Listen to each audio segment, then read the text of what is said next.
All Okay, right. good morning, good afternoon, good evening, wherever you are in the world. This is Grant Cameron, and I am joined again tonight by my friend Les Velez, who is associated with OPUS, the Organization for Paranormal Understanding and Support. And they have a new book out called The Unknown Other. And welcome, Les, and thanks for joining me. And I'm interested to hear about the new book you've come out and the research you're doing. Well, thank you very much, Grant, and Happy New Year. Yes. Yeah, I hope it's a hell of a lot better than 2021. Yeah, it's all lessons, they say. So we'll Yeah. go with what we get, the cards we get dealt. Oh my God.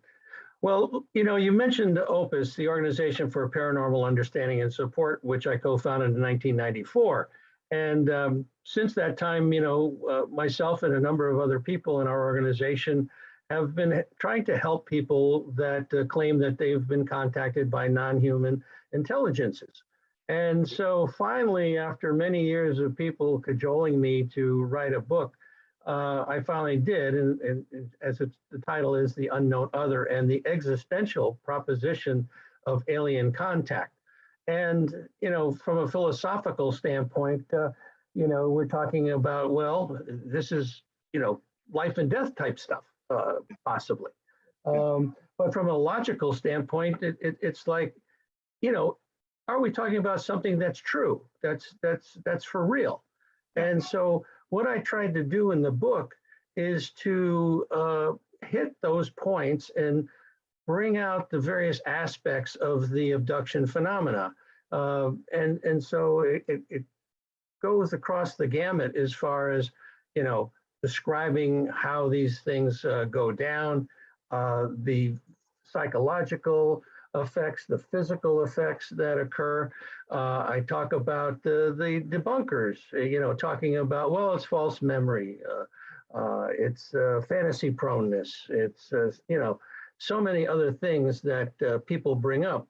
The bottom line on this is that based on a study that we did back in 2010 called the Omega-3 study, where we took 71 people that claimed to be experiencers and 51 people as a control group, we found that these people did not have a psychopathology.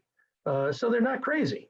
But, having said that, so what is going on with them?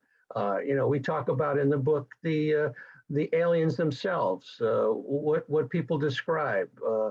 We talk about previous studies that have been done.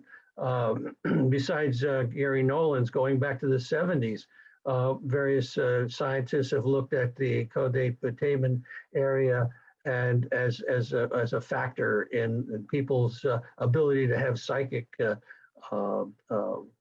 characteristics. So I cover a lot of different bases in the book, and including the recent UAP report by the federal government. That is such a positive thing, I believe, even though it was lacking a lot of information.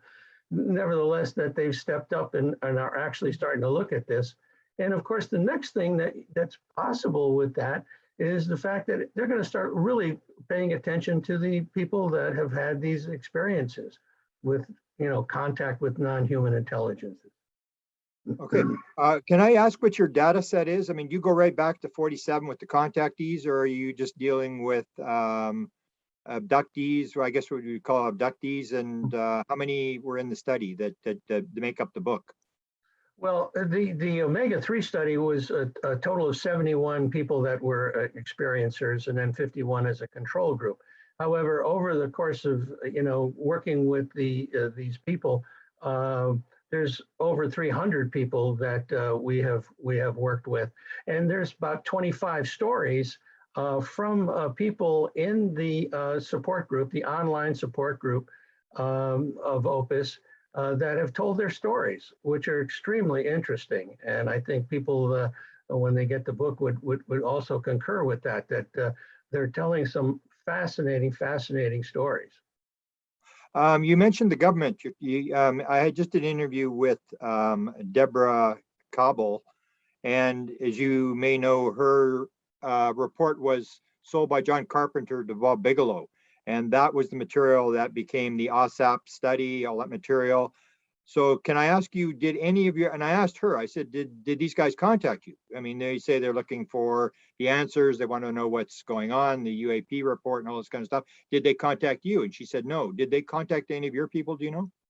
Not that I'm aware of. I have not heard from any of the people in the group, the support group, or any people that have contacted us over the years. I mean, people have been contacted, typical Men in Black type scenarios.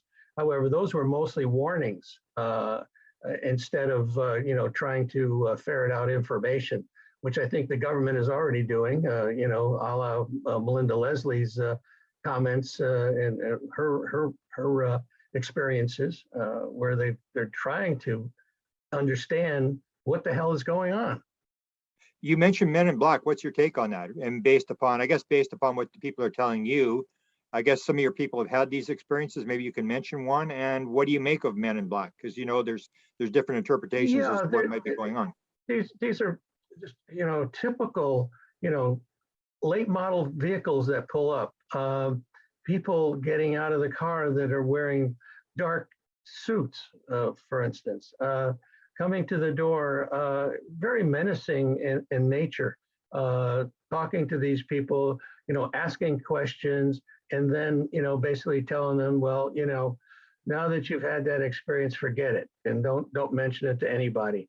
And we've had a number of people in the group that have had those types of experiences. So I believe that, what are they? Are they in fact aliens that are doing this, or is it part of our government? But the appearances of these people seem to be somewhat unusual, and so therefore, I kind of lean towards the alien aspect of it. I sort of agree with you. I think because it's almost like if you've ever done research on lucid dreaming, the way you learn to lucid dream is to look at your dreams and look for the dream signs, the things that don't make sense. And that means like we're missing something here. Or there's some weird move being made here, and this doesn't make any sense. It must mean something that's giving us a clue. So that's a bizarre thing. We had the other thing is the helicopters. Have you had a lot of people have the low-flying helicopters? I've gotten pictures from people in the support group of helicopters that are basically all black, no markings on it, and right away you start to think, well, is this some type of a hologram that's going on? Some way of actually being able to monitor people, or is it our government once again? Which I kind of think those types of things are probably our government. Have you had maybe you could, well, you wouldn't know, but I mean, if you check with your people, how many of them have had UFOs inside the black helicopter photos? I had a guy from Great Britain was sending them, and then I suddenly discovered there was a bunch of people who, when you look at the black helicopter photos, they've got UFOs in the photographs, little orbs sort of flying, or you get these stories of jets where suddenly the jets appear and they're chasing the UFO, and you start to wonder, like, what the heck's going on here?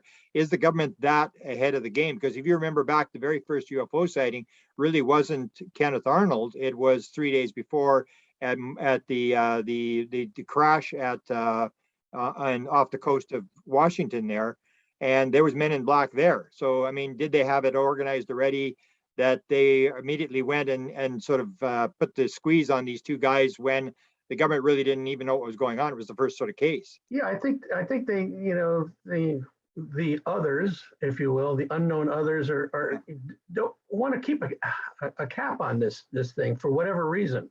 Haim Mashad, that Israeli general, talks about the fact that we have bases on the moon and on Mars, and we're dealing with the aliens, and that they don't want to come out because we're not ready, we don't understand space, and I mean, on and on and on. It's an incredible phenomenon. I mean, and unfortunately, we don't have all the answers, or maybe not any. Yeah, maybe you can comment on the weird aspect of it. You probably would know that It's very weird. It doesn't really make any sense. And actually, the more you look at it, the weirder it actually gets when you start seeing subsets of things, and these don't make sense, and that doesn't make sense.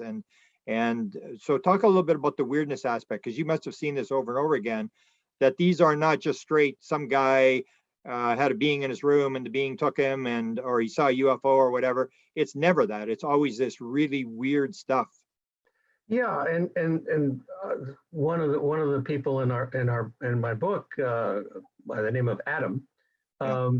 talks about the fact that he was at this Hopi reservation. This is 1995, I guess it was, and he saw this gray alien behind a pinyon tree, and that started a whole progression of things for him, vivid dreaming.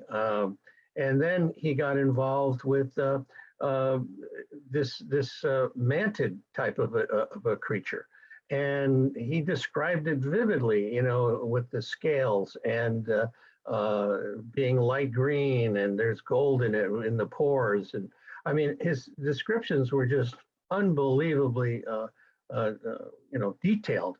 And then he talks about the fact that these creatures have known him a long time, and then they go into reincarnation, that it is a fact that there is a reincarnation, and he's been here many times in many phases, and that in order for them to manipulate this person to be able to take him, they disassemble him, his atoms, and to bring him wherever they need to bring him, and then they reassemble him. And it's just mind blowing how intricate these descriptions go. I mean, the multiple. He was involved with a hybrid that was a woman, and talking about the hands of the grays being just 3 fingers in a palm, no thumb. And these little indentations on the end of the fingers that were used to process and enable certain things to happen, like they would put it on a person's head to be able to calm them down. And I mean, it just on and on with these types of things, where the full description of the various types, not only were they grays, but there were small blue ones that were involved with his abductions. And as I said, this hybrid, which was a woman, and throughout all of this, though, it was a feeling of love. It was a very positive feeling for this particular person. And so you have the majority, what we found so far is that, probably 70%, 75% of the people that are having these experiences want them to continue. And only that small, remainder are saying, no, I want it to stop. But again, each particular experience has a plethora of nuances to it that cause one to say, wow, the general thing about being abducted, you're put on a table, they probe you, they stick you, they take juice out of you of some sort, and then they put you back. But that in-between process, disassembling your atoms, it's like the transporter, on Star Trek, that they supposedly have that capability, and they can manipulate time and space. And so, these instances where people lose, 3 hours of time, although they don't realize it until they look at their watch or somebody tells them, is happening. Yeah. You mentioned this whole thing about 75%. I think the free survey said 83% say no, they wouldn't want it to stop if it did. Do you find this pattern, and you can get into how many of these people have been regressed, what you do for these people, because the story is put out that the more you know about your experience, the less fearful it becomes, the more you sort of understand, and you suddenly see yourself as some sort of messiah that's here to to save the world or something. Like that's what I seem to come across. Yeah. Well, I think certainly there's three phases to the experience. Certainly the beginning phase for everyone is quite upsetting, quite terrifying. But then they get, after, the initial phase, they get to a point in their experiences where they feel, less fear, more comfortable. They start to accept what's going on, especially if they feel, a modicum of positive things that, feelings wise.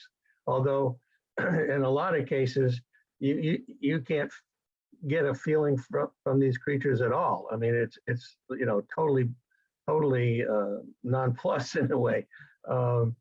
So, and then in the latter stages, where people have had multiple experiences, and they stop. It's almost like the Stockholm syndrome, where people say, "Well, why did it stop? Where are they? How come they're not coming for me anymore?" So. Yeah. You mentioned the fact that the beings in some ways don't talk. One of the things that I sort of saw a pattern was that you look at the small grays who are like the worker guys, but there always seems to be one being that seems to deal with the person. And so have you found that pattern that there's one being that seems to deal with them and answer their questions and sort of oversees the whole thing, and these other beings there's a lot of beings around, but they're only actually talking to one being? Yeah, the telepathic communication is the main modality that is utilized, and the small grays seem to be pretty much robotic, biological robotic in nature. You have the tall grays that do get involved oftentimes, but then the mantis seems to be the overriding ruler of the nest, if you will. And has that telepathic communication. And most of the time, it's a very positive feeling that a person gets in working with them. And then, of course, you do have the Nordics, which seem to be in the background, and then sometimes military people, uniforms, uniformed military people that are also involved. I've got a case where the person had drawn a typical gray, and then the next picture it looked like the gray was wearing a mask with all these strands of a yarn coming out of its head. And it was like a mask. It was the silliest looking thing. But so what I thought was, in that case, it was something where someone did not want this person to recognize who they were. So was it another alien? I don't think so. I think it was perhaps maybe a military type of a person that got dressed up. And and I've had. Well, let's go to the Millab thing, because Melinda Leslie talked about this an awful lot. What's your take on that? Do you believe the military is actually working with these beings, or are the beings screen imaging as military people? I think our military is involved. I really do. I think that, based on, and if you would ask me that question, 5 years ago, I would have said no. But it seems like more and more facts are coming out. More people are talking about it. We have now a space force. If we have a space force, we got to be involved with them in some way, shape, or form. And then, as I said, this Haim Eshed, this Israeli general that came out and, who has had, incredible credentials, said that, yeah, we're working with them. So, I think the military is definitely involved. And I think they know a hell of a lot more than they're letting on, of course. And, is it the Russians? Is it the Chinese? Is it us? I think it's probably some of us, but a lot of them. Is that what your people think? The people that you've written up, is that what they think? Like when they encounter the military, do they take that somehow? Because the big question with the military is that if they get caught with one single case where they abducted an American citizen, the whole government falls. I mean, is this risk reward thing where where, it looks like a pretty risky operation if even if you're doing the helicopter thing where you're using black helicopters or whatever. I mean, we only did two major operations that I know of with these black helicopters. That was the Iranian hostage and the Bin Laden assassination. And in both cases, we crashed helicopters. So it's this whole thing. Do you think that they could be operating all these years without making some sort of fatal mistake that exposes the American government to kidnapping American people? Well, I tell you, it's possible, but probably not probable. Yeah, I I think that you probably hit the nail on the head with that question, because here's a military operation to get Bin Laden, and how the hell they get screwed up like that? But then you have humans involved here, and Yeah. we tend to make mistakes, and but I think they cover it up very well. If you believe Kecksburg was a UFO, and of course they hauled that thing out of there, and you know we Yeah. don't know what happened after that. Yeah. So It's like people will bring up the cattle mutilation and 10,000 cattle mutilations, and I always think, like, I mean, do you think it's possible that they could do 10,000 operations with helicopters and not crash one of these helicopters? It seems like but that's the thing. It's this big mystery, which I think you'd agree. I mean, yeah. the more you look at it, the weirder it gets, and I mean, agree with me or disagree with me. Is there really any answers to this when you really come down to it? Well, yeah, and that's true. We don't have definitive answers. We talk about UFOs being spotted, and cattle being sucked up in a beam of light, and so I tend to lean in that direction. That in fact it is the aliens, whoever they are, that are abducting these things for whatever purpose. Maybe it's they like eyeballs and tongues. I don't know. But I don't know why our military would want to be doing that. I mean, they can just go to some slaughterhouse and get as many as they want. Back up a truck. Yeah, that's what Bill Moore had said about the cattle mutilations. Why would you risk the cattle mutilation when you can just go and buy it? The Yeah, risk reward is just too high. If you get it caught is.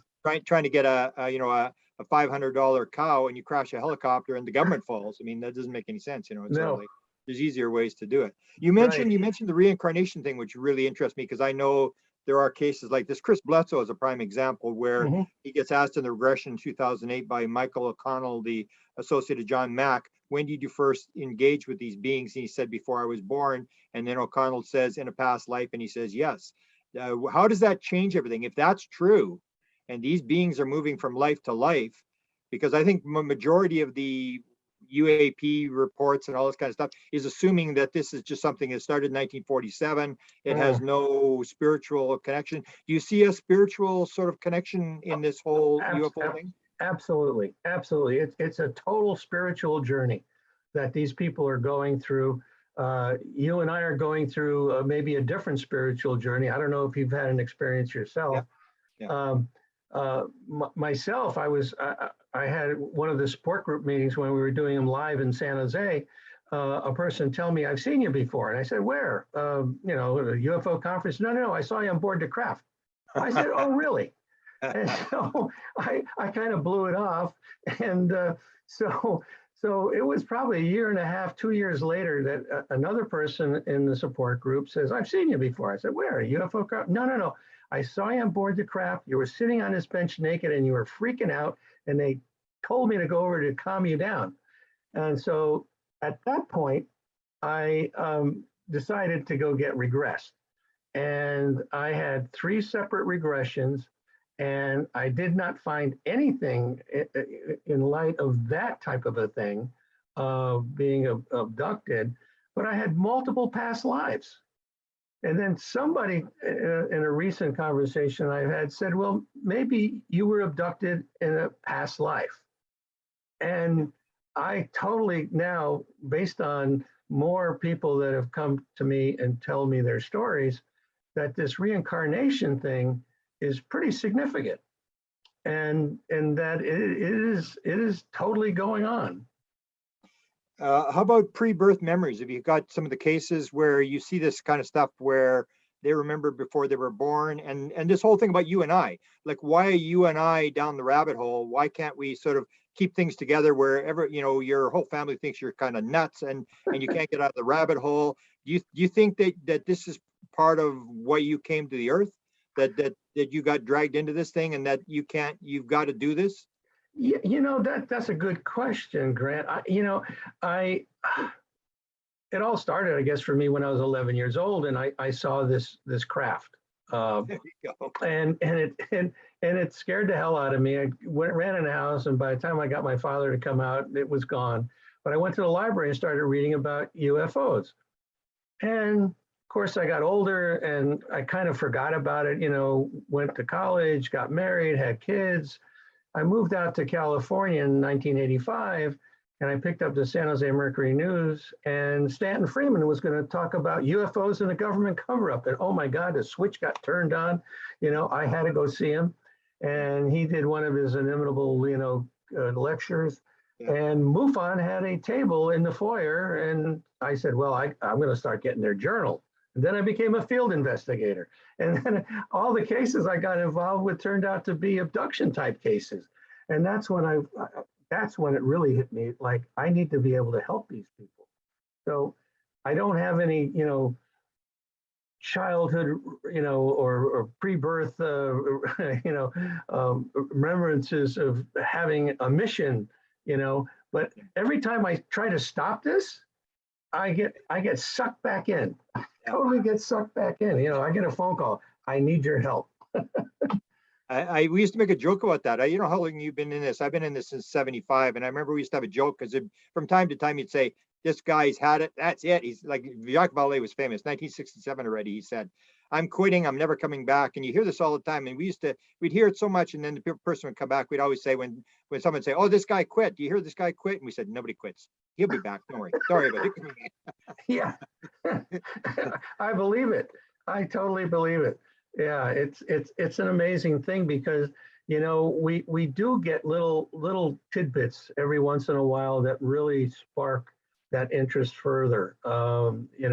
This past year has been phenomenal as far as revelations and of what's happening and what's going to happen, hopefully. And it's great that we're able to have these kind of conversations and try to push the envelope a little bit in some direction, hopefully in the right direction. So let's talk about, you talked about the UAP report in the book. Talk a little bit about what it is for people who may not be clued into this, and what you think, particularly what you think it may mean. Because a lot of times I look at it and I say, this is like they're trying to get money. But when you find out, are they talking to Chris Blutz, who's got 30,000 photos and videos? No, they're not talking to him. They're not talking to Deborah Cobble. They're not talking to your people. And then you wonder, like, what are they really doing? So what's your take on the UAP thing, and how does it fit into the book and the people that you're dealing with? Well, I think Lou Elizondo probably struck the right chord as far as trying to get the government to really look at this. I think from a threat standpoint, whether it is or not, doesn't matter, because I think the only way our government's going to move forward is the fact that, well, this is a possible threat. And so, as I said, I think Lou, went in the right direction on how to get the government to move forward.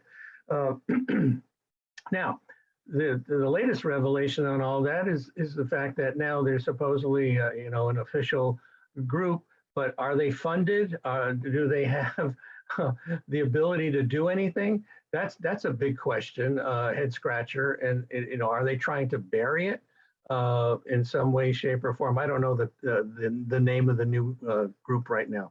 I don't know if you know it. Yeah, it's something weird. They keep changing the name to sort of throw everybody off. Yeah, it's like, who's on first? It's like, so I don't know. Only time will tell if we get the next report, which is supposed to come up in next 4 months or so, once a quarter. I think it's supposed to happen. Now, do you think this is military? Are they looking at military stuff? Because I don't see any indication that they're going to look at civilian stuff, just simply military encounters with UFOs, because that's where the Yeah, money's going to come from, yeah, is to say this is a threat to the right. military and stuff like that. And so Yeah, do you think it's just military, or do you think there may be some chance, like through the Senate forcing it, that we take a wider look? The other thing that I noticed that they didn't do was, if you know the John Podesta story, John Podesta said that he was going to talk to Biden about this, and he wanted it in the OSTP, which is the Office of Science and Technology Policy for the President, which is the President's science advisor, that we need science to look at this. So far, what I've seen is it's the Armed Services Committee and Intelligence, which means it's strictly military. There doesn't seem to be any interest in civilian anything with this. So what's your take on that? yeah. I think that there's something going on behind the scenes. I could not believe that they didn't get the scientific community involved in a big way, but Yeah. they don't want to put it out there. They just don't want this. They're trying to keep a lid on it as best they can, I think, at this point. Um, and I think that they're already probably talking to experiencers. Matter of fact, again, based on what I've heard, is the fact that our government is talking to these experiencers, trying to find out information on what are they dealing with, the experiencers, what's their mission, trying to glean as much information. But again, that is something that is really kept close to the vest. You're just not going to hear about it. Well, if you do hear them talking about to civilian people, I'd be very interested. I think they talked to Whitley, and I think they talked to Chris Bledsoe. But other than that, to me, it looks like they're doing military people, that because it's easier to get their medical files. You can't get civilian. It's the old Title 10 or whatever they call it. You're not allowed to, Mhm. spy on American people. So it's been military. Have you ever talked to any of these people? Because Gary Nolan's a full-blown experiencer. Eric Davis had the sighting when he was graduating with his PhD. He had the sighting, which put him down the rabbit hole. Jim Semivan had the beings in his room. Hal Puthoff, there was always a rumor that Hal Puthoff had some sort of experience, but we know for a fact that his son had an experience after the Phoenix lights, that his son saw the giant triangle in Yeah, Phoenix. Have you ever talked to any of these high-level people working on Robert this thing about Robert what's Salas, going on? Robert Salas and his wife, both are experiencers. Yeah, I don't know if you know that. yeah, I yeah. I had a nice conversation with them. They told me their whole story uh, at the MUFON symposium in August, and it was fascinating. And his wife became a healer after that experience. She had the capability to heal people, uh, which is another factor that you hear about. Not only people getting healed, but also becoming healers. And I've had the experience of working with a healer, one of the people in our support group.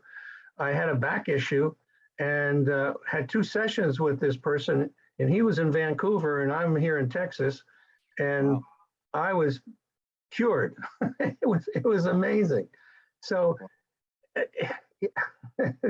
Yeah, that's the thing, that you could almost do books on all these different topics, just the healing thing.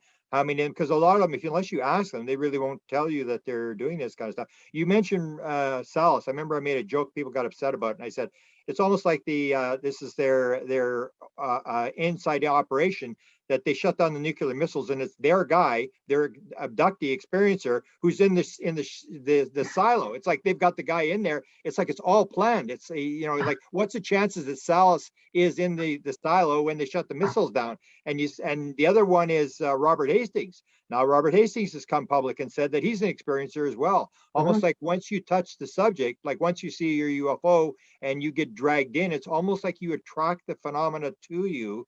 And so again, it comes to this idea of how much of this is random in terms of you and I and Hastings and Salas, where we're involved in this thing, but then we find out, oh, we're actually really involved. We're not just observers standing on the outside. We're actually part of this whole thing.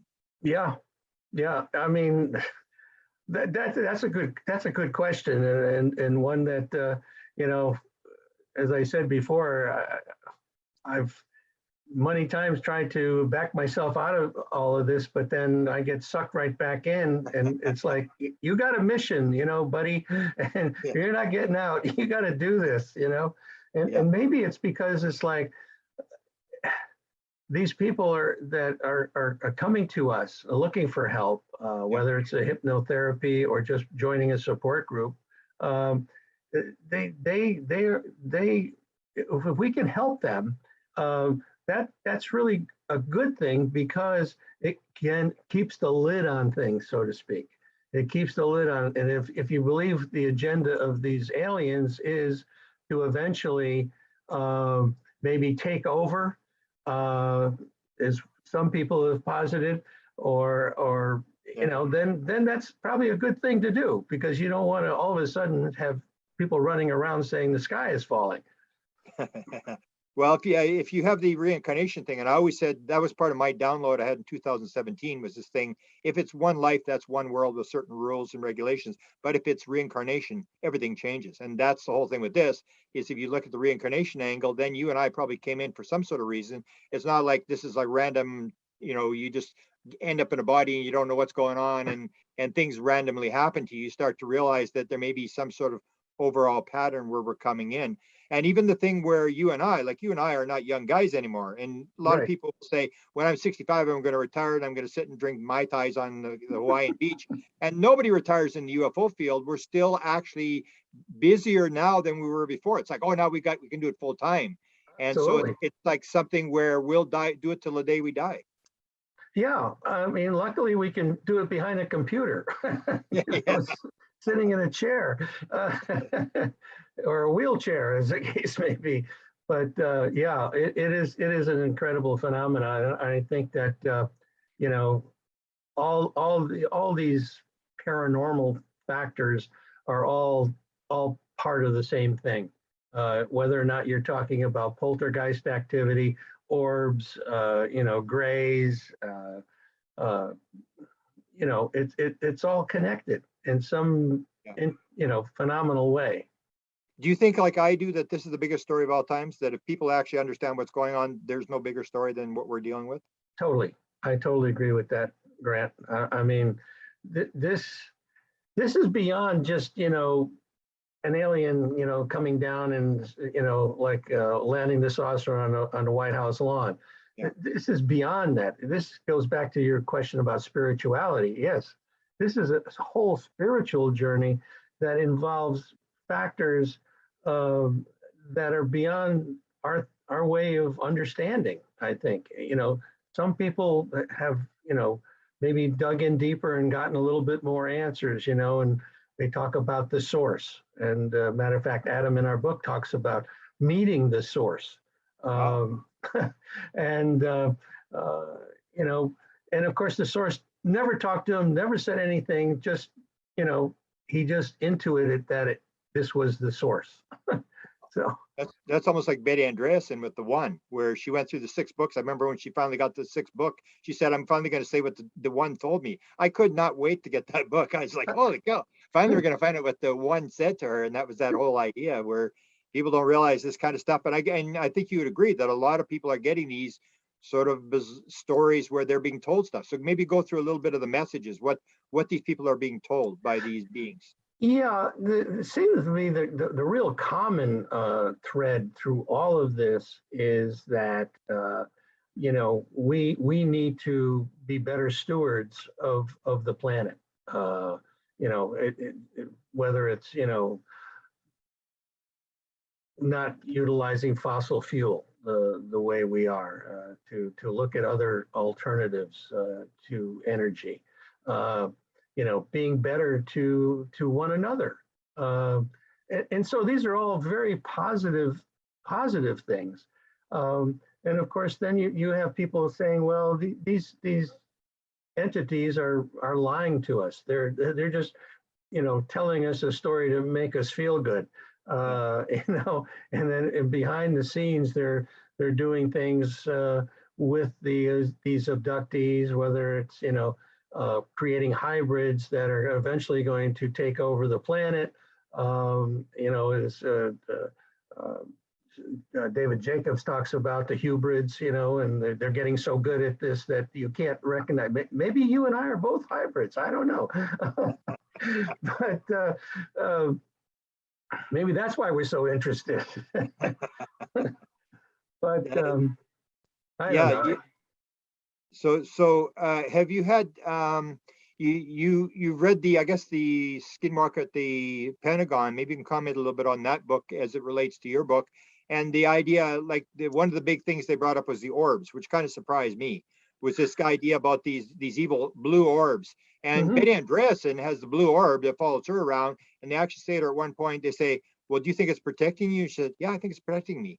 And this idea of orbs. Have a lot of your people had these orb experiences? Because you mentioned, Oh, maybe you yes. can get, yeah, go ahead. Oh, yes. Orbs, and I was just looking at some notes.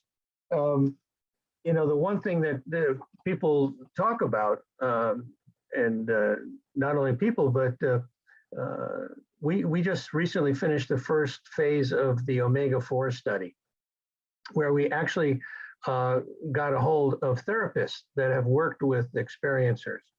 And the number one entity that they talk about are the grays. But following that, it's orbs.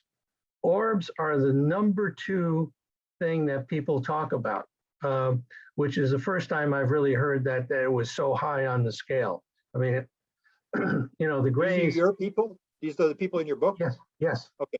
yeah. And the next thing is interdimensionals. And then the fourth thing was ghosts, poltergeist activity. Um, going back to the grays for a second, it seems like all these different entities utilize grays.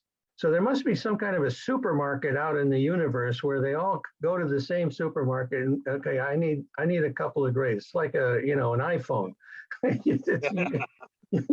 You have a gray, that's the one you want to use. And we're coming out with the next version next year, gray 2-1 or something. Yeah. But yeah, it's So the orbs, what do the people think? Do they have the reports of, the faces in the orbs, that they believe that they're dead people, or they believe that they're aliens, or have you had that kind of stuff?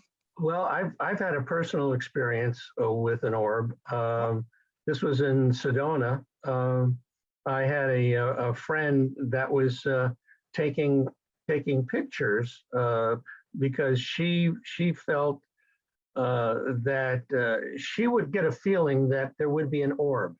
And so she would get her camera and she would just start clicking away on her camera. This is back in the, well, it was a digital camera. And I was sitting on the back porch and it was already dusk. And she felt that there was going to be an orb. And so she started taking pictures of me because she felt it was going to be over my head. And oh my God, the picture is of this red orb with like a little yellow cap on it.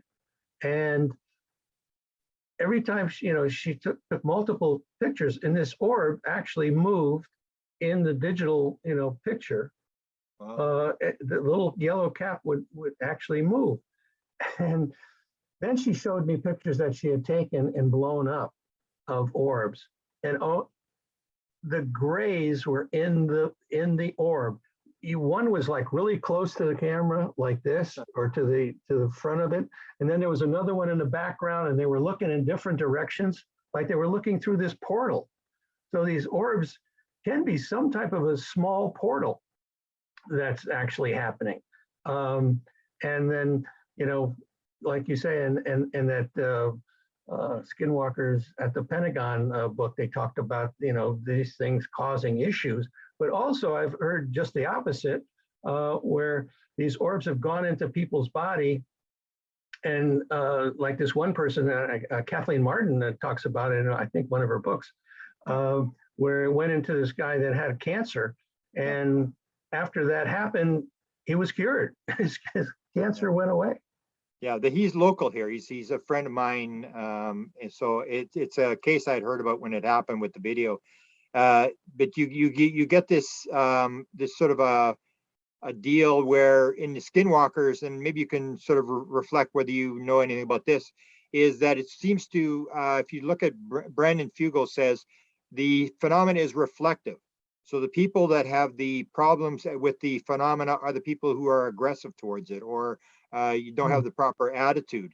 And the guys, if you remember the story about the three guys, I mean, this will get to a question about hitchhikers. When you get the three guys that were on the road, my impression was these were former special forces, hard-nosed guys. They were armed, and they were the ones that got the message in their head, leave, you are not welcome. And they took the hitchhiker home to them. But there are other hitchhikers, and I want to ask you if you had any of these hitchhiker cases where, for example, Chris Bledsoe, when Bob McGuire goes there, the scientist from the Institute for Defense Analysis after he retires, he has the hitchhiker, it follows him home, but him and his wife both get cured when they get home. And so that was hitchhiker thing. Yeah. So it's this reflective. Do you find Uh-huh. that there may be this reflective element that if you're aggressive towards the phenomena, you have problems, and if you're not, you have a better experience? Yeah, it almost is. It's like, you attract what you are. What you put out, yeah. Yeah. Yeah, and so I believe that. I believe that just as it is here on this plane, it's probably on that plane as well. A very similar thing. Because people talk about, well, are these all these aliens bad? Well, like, the Bud Hopkins and David Jacobs Yeah. camp, and then you have the people like Greer who are, it's all positive, and I think it's both. I totally think it's both. Just like we have good people and bad people down here, that's the same thing going on up there or here in this another dimension. Yeah. Yeah. It's like I always make the joke. I said, when they drop the first atomic bomb, give me a call. I mean, because, we look at ourselves as the good guys, and we dropped the atomic bomb and we firebombed cities in World War II and cremated all these people alive and stuff. And then we think, it's always the other guy who's the evil guy. You mentioned the paranormal thing, which I'm always very interested in. Mhm. And a lot of people who haven't read abduction books like this book or the Experiencer book will not realize this very critical component to, it's not just you're being taken on board a ship and stuff. You have all this weird stuff that happens. Can you talk a little bit about that, about some of the stuff that people have around them, with lights and with electronics and ghosts and all this kind of stuff? Yeah, there's people that have come back after an experience, and they affect lights in their house, their watch. They can't wear a watch. There's multiple effects on their TV. Even if the TV comes on, it shuts off. It does all kinds of things like that. So yeah, from the electronics world, you have all types of effects going on. You have light emanations that come in. Yellow and blue are two probably the most dominant colors that precede an abduction. People talk about. And then you have the physical aspects of it. What's going on with these people? They're usually in a room, on a table, a metal-like table. And they're probed with various instruments. Various types of fluid are taken, whether it's sperm or eggs, blood. And then the room itself is usually a rounded type room, dome shape. Very bright lights, things that come down out of the ceiling, with various patterns on it. And then you have multiple types of entities. A lot of them with just three fingers, no, and a long palm, no thumb, with these indentations on the end that are like sensors, and they're also able to influence, the abductee, calm them down or put them out, or things of that nature. So, these types of things are just mind blowing, as far as the various types of effects, physical, psychological effects. Whether or not you're actually looking at a woman standing there, or is it, a gray that's cloaked in some way, shape, or form. It's all totally possible. And Or the latest one that came to me, or is it your spirit guide whose screen imaging is a gray? Because one of the guys, I don't know if he's a military guy, he was a submarine guy, who came to me and said this whole thing, and he met his spirit guide. He was told, in this meditation, or whatever, your spirit guide is going to appear. And suddenly he said there was this gray standing there, and he said, what the heck's going on? And it's like hmm, this whole idea that when you get into the screen imaging thing with reality, that everything is going through your head, that what you see maybe not be what you're actually experiencing. It really gets really weird as to what are we really looking at here. Yeah, it's the kind of thing where, what is the reality of the situation? Are you actually looking at what, you believe to be a person, or is this something other than a person? It just, uh, you know, it's a way, I mean, that totally messes with your mind. Do I believe that I'm seeing what I'm seeing, or is it something else, which it possibly could be? We have hallucinations. Those are possible. It could be a sign of, some medical issues that you might have. But at the same time, when these people come back and they try to understand what happened, they may go to a psychologist, psychiatrist, or to a doctor, and they find out there's nothing wrong with them. They're perfectly fine. So what the hell happened? That's Yeah. the question. So your book is The Unknown Other, and remind me how many cases you go through in this book? There's about 25 in there.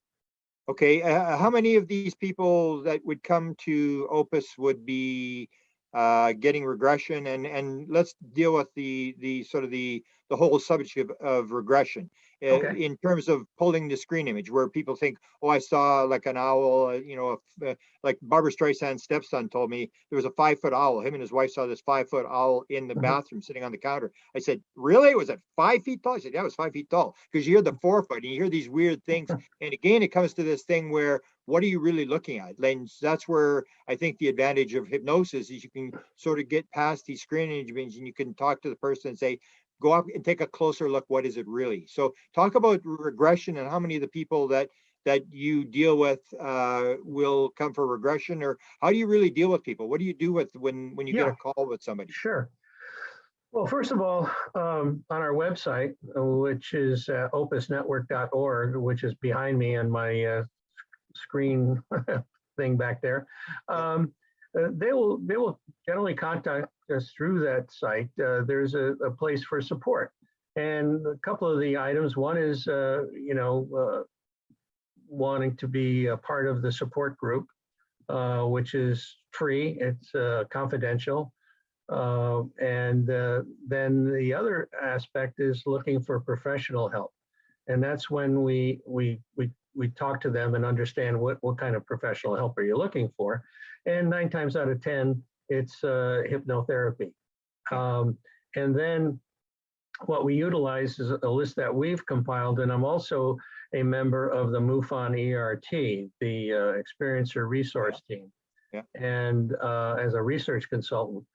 And we have a list there of people that have registered with us that are credentialed, certified, and have insurance, which is important.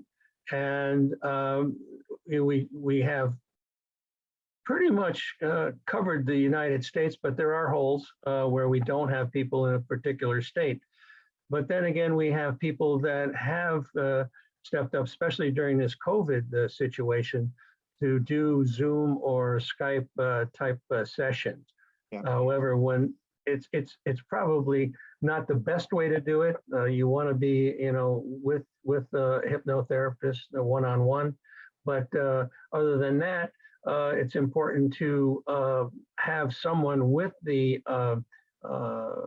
experiencer, that maybe a friend or a relative or somebody that is understanding, which a lot of them aren't. And then that session could proceed, because sometimes these sessions, like Betty and Barney Hill, Barney, freaked out during his regression, and it was important that there was a professional there to bring them out and bring them down. So that's pretty much how we do. And as far as follow up to those things, that's why we're trying to do the second phase of the Omega-4 study, is where we're now going out to the clients of these therapists to get their feedback, and so hopefully generate some new, different information. And And matter of fact, we're in the process of publishing the phase 1 information from the therapist of what we found. So that'll be coming out here shortly. You also link them up. I think you told me before, you link them up where they can actually interact with each other, and this is all sort of private. Yes. The online support group, which is, as I said, totally confidential. The only way you get into it is to come through us. Nobody can see that from the outside. It's a totally private group, and they talk to them, one another 24/7. It's constant, and I monitor that as well as a couple of other people in our group that look at this thing. And we've had some situations where people, are really, really at wit's end, and we've had to occasionally give them the suicide hotline number to contact because it's been so bad. But that's actually turns out to be very rare, very rare. So thank goodness. Do you find that the regression always helps people, that it's always moves them ahead, or even the thing of digging into the case? Does it get worse, or do you find that? I'm glad you asked that question, because when people are looking at this, we first of all tell them, are you sure you want to go forward with this? Because you may find out something that will be really upsetting. And there's, you can't put the toothpaste back in the tube, after it comes out. So, you need to be very sure that you want to go forward with it. So we kind of almost counsel against it in a way. And then when they feel absolutely ready, then we say, yeah, sure, here's a couple of names for you in your area that you can contact, and hopefully you'll find out what you want to find out. Unfortunately, in a lot of cases, we don't hear back from them, but they're still in the support group, and so they're talking, to their fellow members and asking questions. The big thing right now is that a lot of them are seeing these patterns with symbols in it, and so now we're trying to put together a listing of all these symbols. And in my book, actually, I have a section on psychography that Mario Pasaglini did years ago, where he collected all this writing that people had, for whatever reason, were compelled to put down. And I mean, it's symbols. Some of it looks Arabic, some of it looks Korean, some of it looks like I don't know what. It's all over the place. And even Betty Andreessen, had that ability to write out. And the only thing I think they were able to define, or she was able to understand, was like, if you want the answer, you've got to go to the moon, or some phrase that they were able to pick out. I don't know. Wow. That's almost worth the price of admission for your book. I mean, the symbols, because that's I've looked at a lot of that. Have you gotten, Nicole and I did a book on triangles. Have you got the people with the triangles on their wrists and stuff like that, where they're obsessed with triangles? Oh yeah. As a matter of fact, also in the book, I have a whole series of pictures of things just like that. There's triangles, there's dots and triangle patterns. There's even complicated patterns where there's a circle with an X in it, and some spokes that come off of that. And then there's a woman that sent me a picture. It looked like she stepped on a grate on her foot, and it had all these basically scoop marks on the bottom of her feet. And she doesn't remember how that occurred or when that occurred. And she did not step on a hot grate. Yeah. I've never seen anything like that.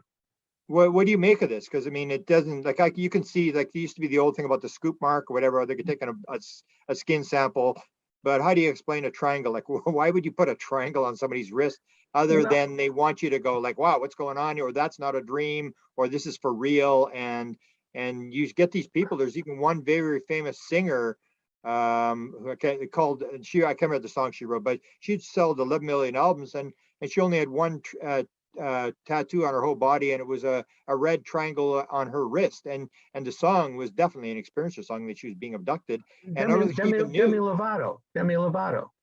You're No, it talking about wasn't Lovato. It was the song was called Light, where she's talking about being in the light, and I'm frozen in this in the light and stuff like that. Hmm. But there's a number of experiencers that are singers, which again comes to this thing, which is one of the questions I would ask is what kind of people do you have? Do you have like an equal number of men and women? Because Roger Lear was asked, because I did the whole book on UFO experiencers or paranormal and music, and Roger Lear did the 17 alien implants, asked him what's common between all experiences, and what he said was they're all right brain creative people, and there's piles of them here in Hollywood, and all implants are on the left side of the body. And this was this idea about this sort of person, this sort of attitude where these people are more artists than they are lawyers. So what do you have do you have any sort of patterns that you've seen in terms of men versus women, or creative Yeah, people versus? I think we definitely have more women than men, um, and I think that boils down to go back. You go back in time, and women have traditionally been witches, or they've been shaman, or it's like almost inbred in the female, and so the spiritual journey seems to be very powerful in the women, more so than in the men. Um, and as far as the markings on the body, I almost think of it it's like cattle being Yeah, marked. yeah.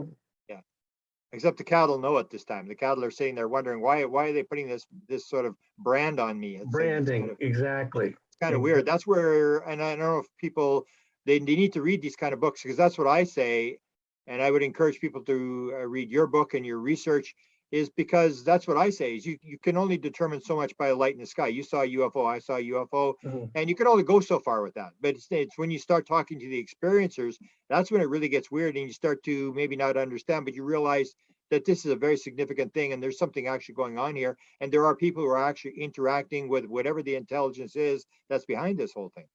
Yeah, I've learned more working with the experiencers in the support groups than any other book that I had picked up at the time when I joined MUFON back in '91.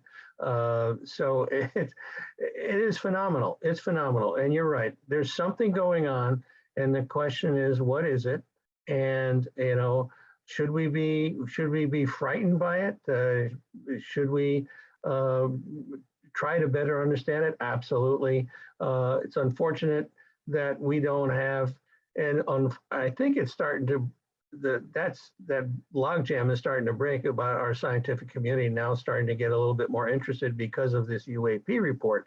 The government now saying, yeah, there's something out there, and it's not us and it's not them, but we don't know what it is. So Yeah. what is it? Yeah, it may be like this gradual, because people seem to always forget that there's not just the government covering up, the intelligence is covering up as well.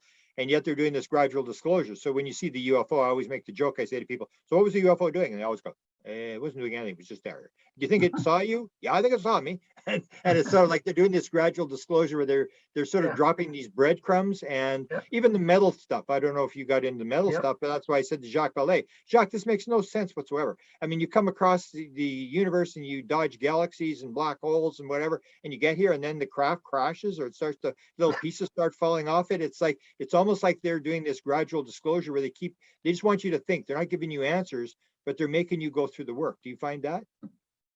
Oh, absolutely, absolutely. And again, in the book, in Adam's story, he talks about the fact that he's asking questions, and they tell him, "No, you won't understand, not yet, not yet." What's your you got the 25 cases or Yeah. that number? What's the one, the highlight case that just sort of blows you away, and for you and I would probably be like really weird. Like, It so is. It what's is. the? I would say Adam's case, which is it's the second one in. The first one is basically somebody thanking Opus for, you know, the support group, but the second one by Adam, that's the one you want to read. That is, it's got everything. It's got the reincarnation in it. It's got the, you know, multiple entities in it with amazing descriptions. And you know, the sources in that section as well. Yeah, there's always one of those where it's sort of just like it just gives you the idea how massive and how complex this subject is. I don't think people have any clue. Maybe you and I, because we've been in for so many years, you just come to the conclusion that this thing is just gets more complex the more you look at it. And it's just it's like how reality works. And reality is not as simple as science has sort of tried to sort of cover it up and say, you know, it's just, don't worry about it, it's just placebo, it's just delusion, it's just this. And they're making all these words that are covering for the ignorance as to the idea that all what science is basically doing at this point is describing what's going on. They're not explaining anything, they're just describing. And when you start looking at how complex the UFO phenomena is, you realize, I mean, it is just, we have no clue what's going on. I totally agree with you, Grant. It's the kind of thing where I remember when I first got started in this thing, and you know, your window of believability may be only about this big, but now, oh my God, it's way out there. You know, because you hear it time and time again, and these people are sincere. They're not, you know, and they don't have a psychopathology, and so at least we don't understand it if it's a psychopathology. If it is, it's one weird psychopathology. And you know, it's something's going on, and Yeah. we certainly don't have a full understanding of it, if any. Wow. Well, let me close a little bit with a couple of weird, because you talked about the, well, first, let me ask you a question about synchronicities.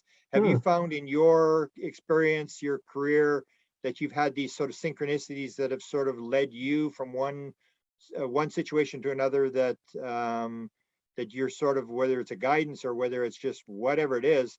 Because I've found that the synchronicities get very strange, that you're dragged into it. It's not you just watching cases, it seems to involve you as well. Yeah, you know, I seem to end up in places like either on a business trip or on, you know, a vacation, in an area where something has happened, and uh, you know, ufologically speaking, and you know, I've always wondered, you know, why is it that I'm going to these places and then I hear these stories, and it's almost like reinforcing the whole thing that I'm doing. You know, it's like, no, you got to keep going. Okay, see, you're here in this place and this happened, and so now you need to you know, to pay attention and you know, learn from this, or get something out of it. Yeah, it's definitely happening. It's definitely happening. Some of the weird things, I'm doing a book on apports and manifestations. Have you got any of that kind of stuff? Because I find, like we mentioned, that this paranormal stuff happens, the hitchhiker happens, like they'll put it like hitchhiker, oh, it happened at Skinwalker Ranch. And it's like you and I, who may be in the field for like 40 years, going like, what are you talking about? It happens in ghosts, it happens in almost every experiencer experience hitchhiker thing. That weird, you know, starts to spread, it's, you get involved with it. So have you had any of these kind of apports where things appear, disappear, move around, and this kind of stuff? Yeah, and again, a lot of that seems to be tied in with poltergeist activity, more so than anything that I've run into anyway. You know, things being thrown across the room, or and you know, these are the cases. And by the way, Opus is not just involved with you know, abduction type cases, such as our name says, Organization for Paranormal Understanding and Support, where as it turned out, however, we seem to be really dominated by the abduction phenomena and what we work with. But we also have abilities to look at poltergeist activity. And that's where you have a lot of this apport type stuff going on, where things are appearing and disappearing, and things, moving across the room or falling off the table, or things of that nature. Which leads me to the question: have you done EVPs? Have you done paranormal investigations and stuff like that? Not me personally, no. Lloyd Auerbach, who we refer people to, has done a lot of that. Oh, well, we have to get him on a panel. I'm doing a panel on EVPs, because that's what you sort of find is when you talk to people, whether it be Deborah Cobble or what's his name with Children of the Gray. I never even think of his name. Everybody else sort of gets into paranormal investigations. They have their UFO experience with whatever Grays or whoever, and then suddenly they're obsessed with EVPs and stuff. So I want to do a panel on the experiencers who have suddenly got into the EVP and sort of look at some of the stuff, because a lot of them, like Deborah Cobble, is just when you start talking about EVP, she's like really interested, and she was the main character in Intruders, and yet she gets absolutely fascinated when you get into EVPs. She seems to be almost more interested in that than she is in UFOs. Yeah, and again, there's a wide range of things going on with these experiencers. Again, all this is connected in some way, shape, or form, I think. I had a case where we not only had a ghost that was haunting this house. It was a kid that committed suicide in the house, but then there was also a demon involved, and a real scary looking demon. And they brought in this person that said, well, the reason why this is going on is because there's a ley line that runs through the house, and they're coming out of this ley line. And so they were able to get rid of the person, the kid that committed suicide, sent him on his way, but they were never able to get rid of the demon, and they eventually sold the house. People bought the house and shortly thereafter sold it again, and evidently that neighborhood where this ley line went through had multiple issues with the houses, where these demons were showing up, and they were putting large scratches on people's backs, and just basically being nasty. Wow. Another question is, and this gets into the motives of whatever the beings are. And I just had an interview with the head of MUFON Japan. He's had a number of experiences. He's on the committee that you're the MUFON Experiences Committee, and he's had 3 experiences. But he also got into this whole thing where he started using out of body experience. He had gone to the Monroe Institute, done the course and stuff like that, and had learned to make contact using that. And then he gets in. I was interviewing him, and he started saying, "Oh, then I flew the craft." I said, "Okay, I've got 50 people who have flown the craft. Tell me how you fly the craft." And of course he went through this whole procedure, and is like him reading off a cue card exactly what everybody else says.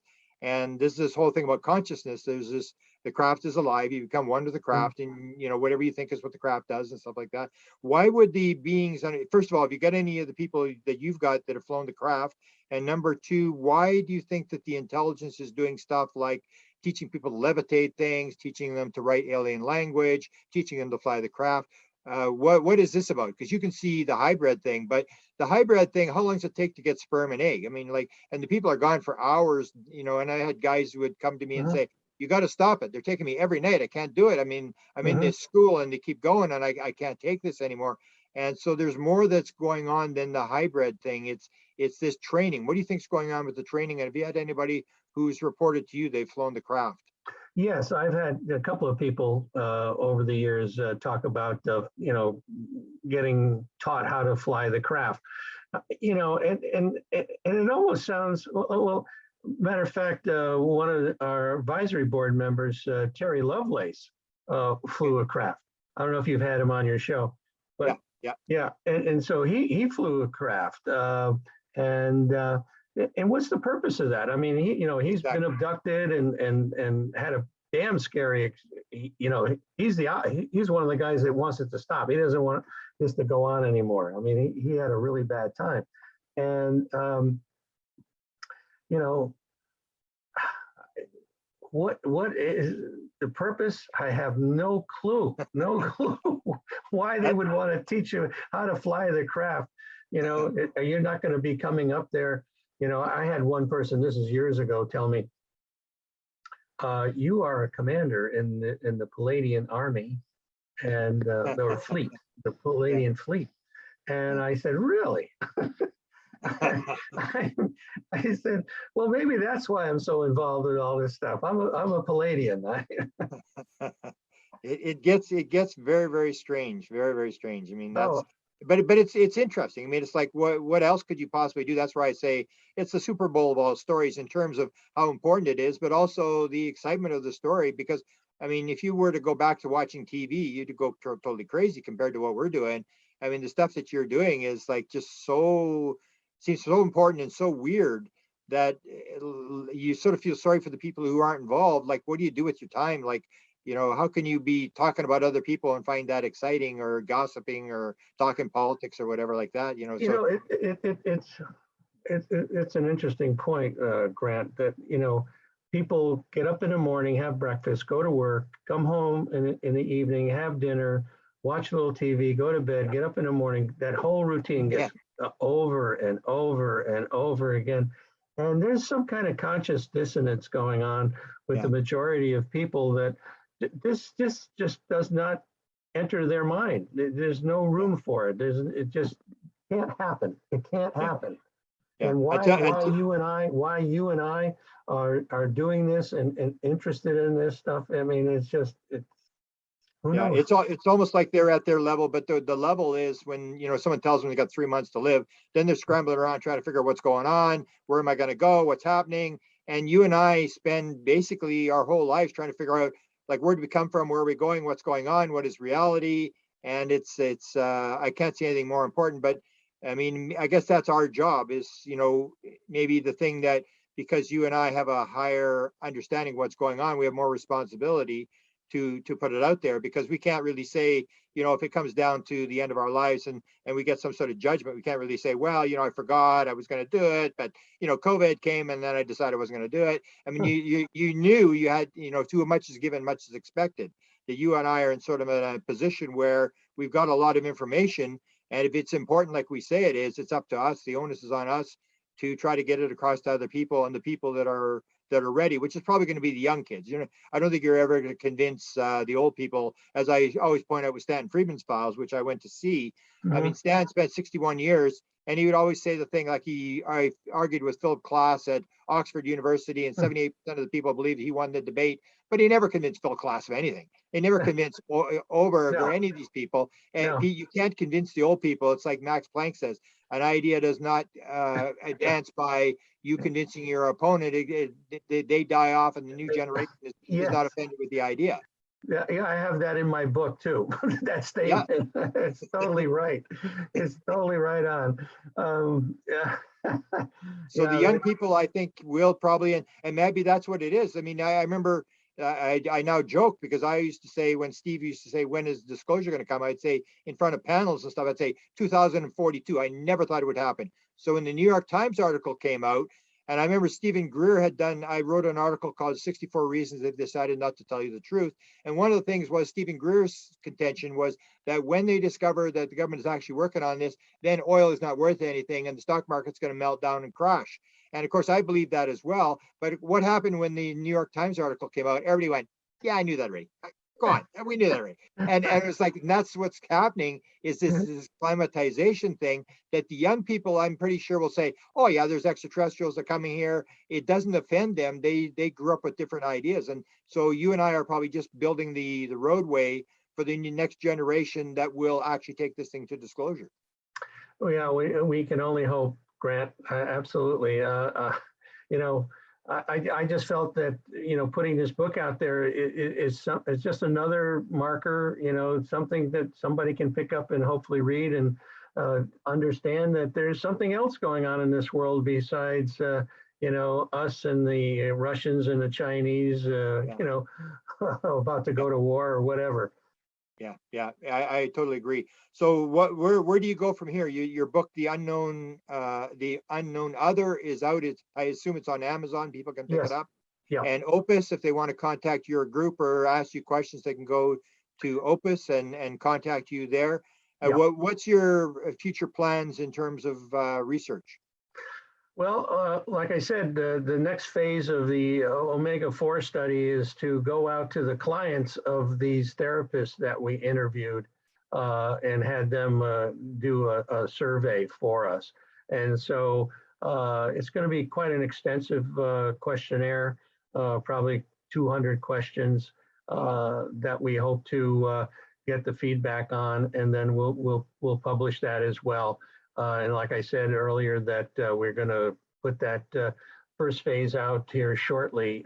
Matter of fact, we're just submitting it to a couple of journals, so for peer review and let them take a look at it. Wow. Yeah. So you've actually got some of the research done already. Yes. Yeah. That Wow. first phase. Yeah. And I can talk about that when we get this thing published. Right now, we're putting the. Sure, I'd love to have you back on to talk about that. Yeah. Give me an idea of where you were going with your questions. And in terms of 200 questions, you must have some idea of things you wanted to sort of nail I mean, down. it's extensive. I mean, we try to look at all the phases of the phenomena, from the physical, the psychological, the more mundane aspects of it, the personalities of these entities, how would you describe them? Are they, curious? Are they, there's a whole series of questions that we look at in those terms. But it should be a very interesting one that is different than certainly the free study, and certainly much more in depth than the omega-3 study that we did, which I think I talked about in our first session with you, the results that we came up with, which were interesting in the sense that, these people did not have a psychopathology, and there was something going on different in their temporal lobe area than the control group, which, the Gary Nolans of the world, I guess, have kind of confirmed some of that already. So, Yeah.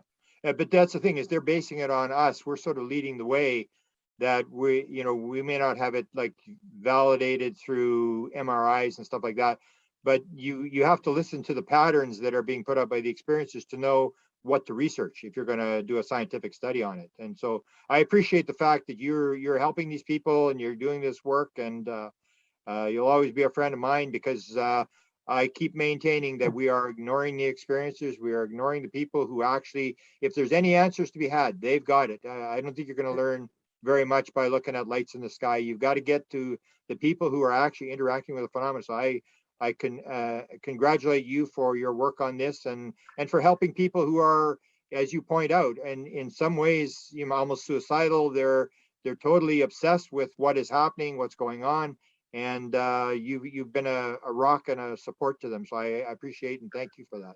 well, thank you. I thank you very much, Grant, for having me on your show. I really truly appreciate it.